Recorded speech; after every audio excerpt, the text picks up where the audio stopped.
بسم اللہ الرحمن الرحیم۔ السلام علیکم ڈیئر اسٹوڈنٹس۔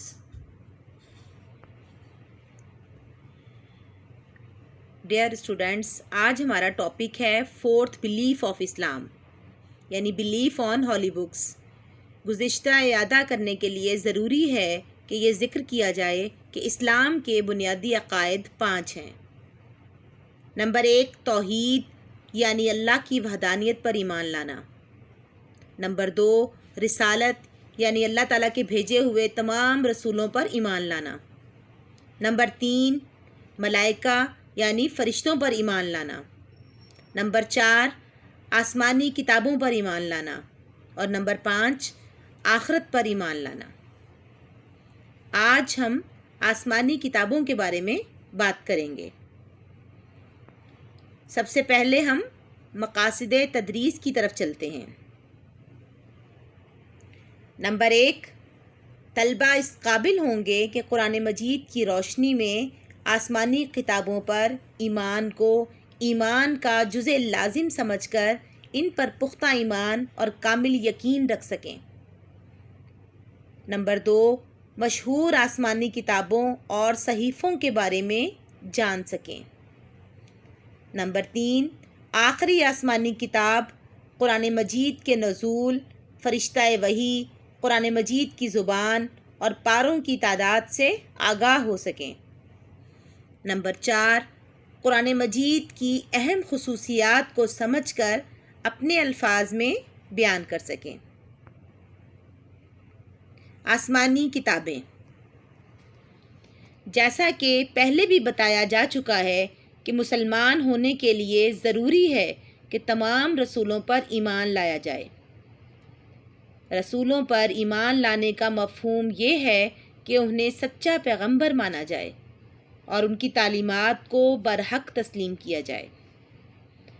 رسولوں پر نازل ہونے والی کتابیں ربانی تعلیمات کا مجموعہ ہوتی ہیں، لہٰذا رسولوں پر ایمان لانے کے لیے ضروری ہے کہ ان پر نازل ہونے والی کتابوں پر بھی ایمان لایا جائے۔ ایمان والوں کے بارے میں اللہ تعالیٰ نے فرمایا وَالَّذِينَ يُؤْمِنُونَ بِمَا أُنزِلَ إِلَيْكَ وَمَا أُنزِلَ مِن قَبْلِكَ، سورۃ البقرہ آیت نمبر 4۔ ترجمہ: اور وہ لوگ جو ایمان لائے اس پر کہ جو کچھ نازل ہوا تیری طرف اور اس پر کہ جو کچھ نازل ہوا تجھ سے پہلے۔ مشہور آسمانی کتابیں۔ ڈیئر اسٹوڈنٹس، جیسا کہ آپ سب کو معلوم ہوگا کہ مشہور آسمانی کتابیں 4 ہیں۔ نمبر 1 توریت جو کہ حضرت موسیٰ علیہ السلام پر نازل ہوئی، اور نمبر 2 زبور جو کہ حضرت داؤد علیہ السلام پر نازل ہوئی، نمبر 3 انجیل حضرت عیسیٰ علیہ السلام پر نازل ہوئی، اور نمبر 4 قرآن مجید جو کہ خاتم النبیین حضرت محمد صلی اللہ علیہ وآلہ وسلم پر نازل ہوا۔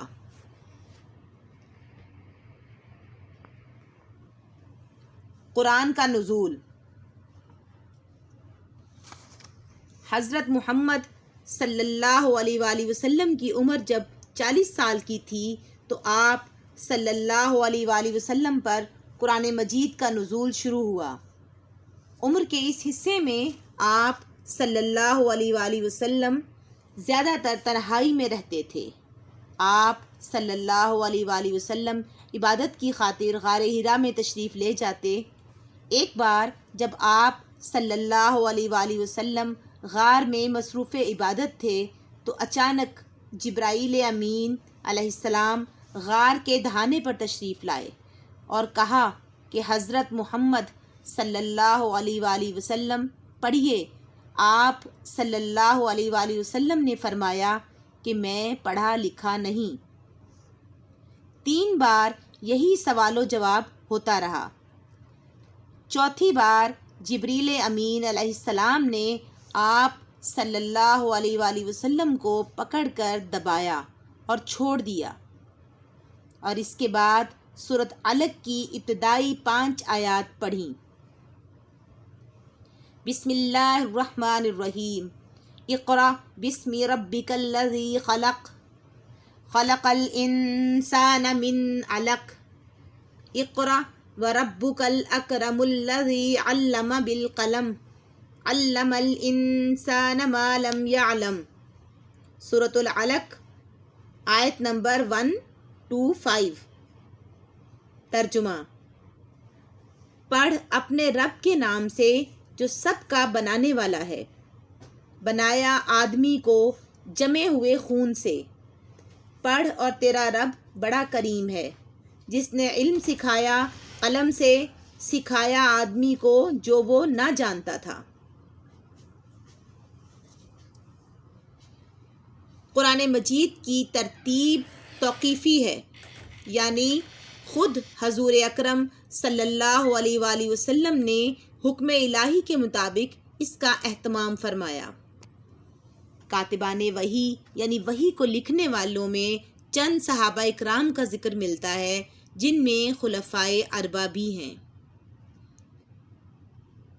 ڈیئر اسٹوڈنٹس، جیسا کہ ہم نے گزشتہ لیکچرز میں بھی بات کی تھی کہ فرشتہ وحی حضرت جبرائیل علیہ السلام تھے۔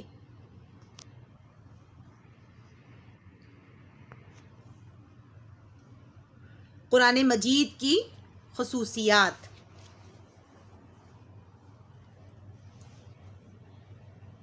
نمبر 1، آخری آسمانی کتاب۔ قرآن مجید اللہ تعالیٰ کی آخری کتاب ہے، جو آخری پیغمبر حضرت محمد صلی اللہ علیہ وآلہ وسلم پر نازل ہوئی، اور قیامت تک کے تمام انسانوں کے لیے یہ سرچشمہ ہدایت ہے۔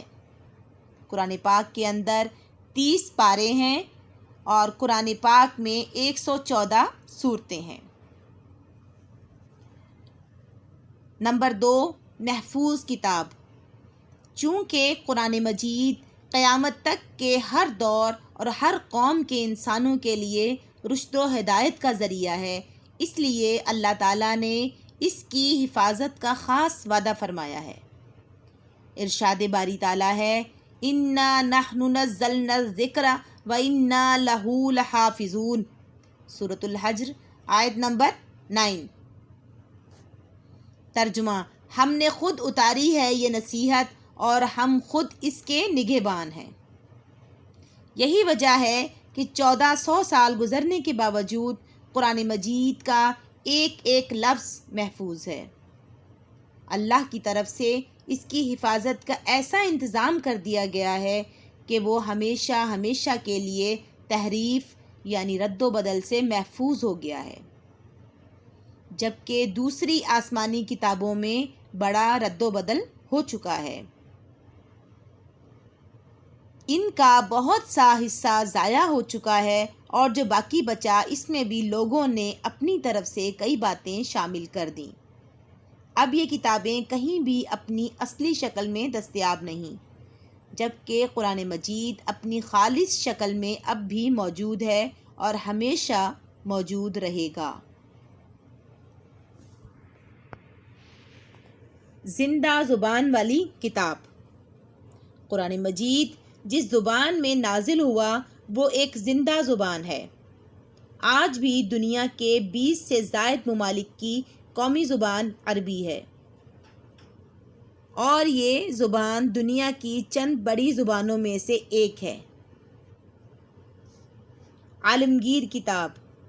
باقی آسمانی کتابوں کے مطالعے سے اندازہ کیا جا سکتا ہے کہ وہ صرف کسی ایک خاص ملک یا خاص قوم کے لوگوں کے لیے تھیں، مگر قرآن مجید تمام انسانیت کے لیے پیغام ہدایت ہے۔ یہ کلام پاک یا ایھا الناس، اے لوگو کا خطاب کر کے تمام انسانوں کو ہدایت کا پیغام دیتا ہے۔ یہ ایک عالمگیر کتاب ہے جس کی تعلیمات ہر دور اور ہر ملک میں قابل عمل ہیں۔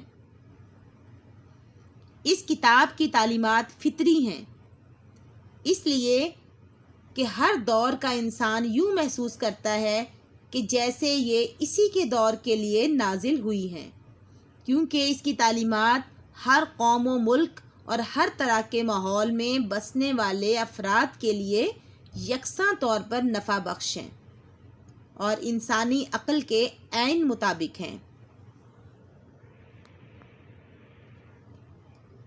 جامع کتاب۔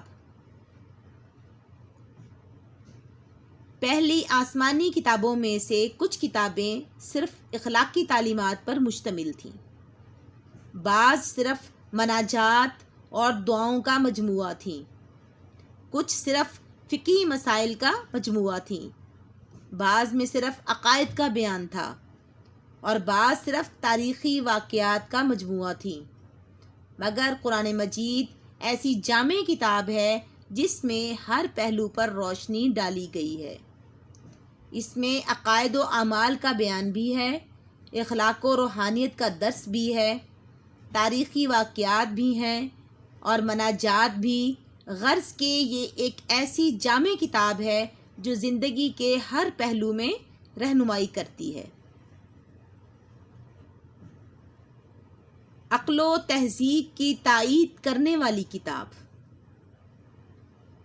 پہلی آسمانی کتابوں میں سے بعض کتابیں ایسی باتوں پر مشتمل ہیں جو حقیقت کے خلاف ہیں، بلکہ بعض کتابوں میں ایسی باتیں پائی جاتی ہیں جو کہ ظاہر ہے کہ یہ باتیں جعلی ہیں، جو کسی نے اپنی طرف سے شامل کر دی ہیں، جبکہ قرآن مجید میں ایسی تمام باتوں سے پاک ہے۔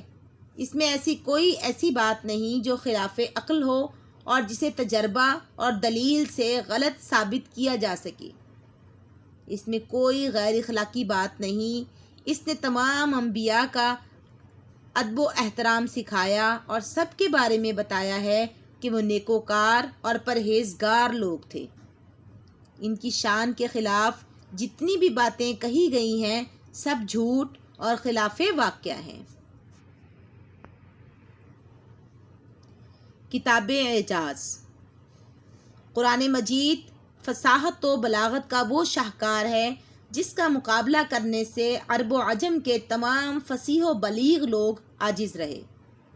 قرآن مجید میں سب مخالفوں کو دعوت دی گئی ہے کہ یہ ایک چھوٹی سی قرآنی سورت کے مقابلے میں کوئی سورت بنا لاؤ، مگر کوئی بھی اس کی مثال پیش نہیں کر سکا، کیونکہ یہ تو اللہ تعالیٰ کا کلام ہے، کسی بندے کا بنایا ہوا کلام نہیں۔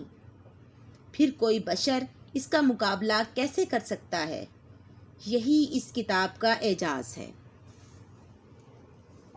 ڈیئر اسٹوڈنٹس، آج ہم نے فورتھ بلیف آف اسلام یعنی بلیف آن ہولی بکس، آسمانی کتابوں پر ایمان لانے کے بارے میں بات کی۔ اس پورے لیکچر میں یا اس کے علاوہ بھی اس چیز سے ریلیٹڈ کوئی بھی چیز آپ کو سمجھ میں نہ آئے تو آپ سوال کر سکتے ہیں۔ فی امان اللہ۔